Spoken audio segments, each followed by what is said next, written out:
In today's tutorial, I'm going to show you guys how to go about making your Chromebook web browser ask to save or where to save files before downloading. So this should hopefully be a pretty straightforward process, guys, on how to manually set that up for future downloads. And without further ado, let's go ahead and jump straight into it. So just open up the browser and select the three-dotted menu icon up at the top right, and then go down and select Settings.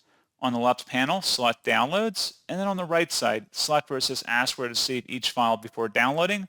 Toggle that to the right, and that's all you have to do. So pretty straightforward process on that, guys, and as always, thank you for watching. I do hope that was able to help you out, and I do look forward to catching you all in the next tutorial. Goodbye.